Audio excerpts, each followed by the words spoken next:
చూసుకోవచ్చండి మొత్తం 210 కిలోల చికెన్ అక్వైర్ చేసుకున్నాం ఈరోజు.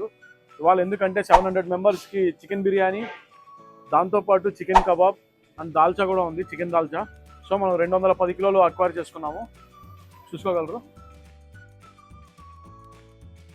80 కిలోల చికెన్ పకోడా ఎలా తయారు చేయాలో చూసేద్దాం రండి. చాలా ఎక్సలెంట్గా వస్తుంది. చాలా సింపుల్ ప్రాసెస్ అండి. ఇది మా వీడియో చూసి చేసుకుంటే చాలు, నెక్స్ట్ లెవెల్లో వస్తుందండి. ప్రతి గిన్నెలోనూ మనకి 40 కిలోల చికెన్ ఉంది. ఇప్పుడు మనం ముందుగా మ్యారినేట్ చేసుకుందాము. సాల్ట్ వచ్చేసి ప్రతి దాంట్లోకి కిలో వేసుకుందామండి. పసుపు ఒక 100 గ్రాములు, పసుపు 100 గ్రాములు అండి, సేమ్ అండి అందులోను. ప్రతి గిన్నెలోకి 2 కిలోలు పచ్చికారం పడుతుందండి. అల్లం వెల్లుల్లి పేస్ట్ 3 కిలోలు పడుతుంది. అల్లం వెల్లుల్లి పేస్ట్ ప్రతి గిన్నెలోకి. ప్రతి దాంట్లోకి కారం 1.5 కిలో పడుతుందండి.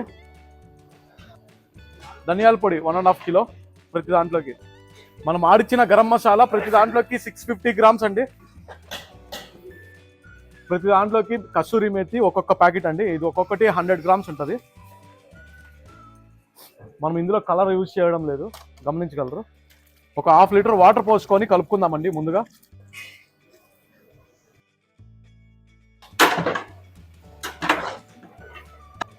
ప్రతి దాంట్లోకి 6 కిలోలు కార్న్ఫ్లవర్ పడుతుందండి.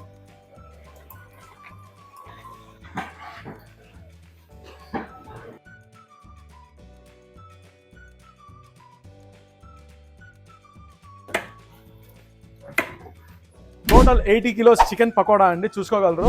మొత్తం అంతా మ్యారినేట్ చేసి పెట్టుకున్నాం. ఇంకో 1 అవర్ పాటు ఇలాగే మ్యారినేట్ చేసుకొని 1 అవర్ తర్వాత ఆయిల్లోకి వేసుకుందామండి. ఎలా వస్తుందో చూసేద్దాం, వచ్చేయండి.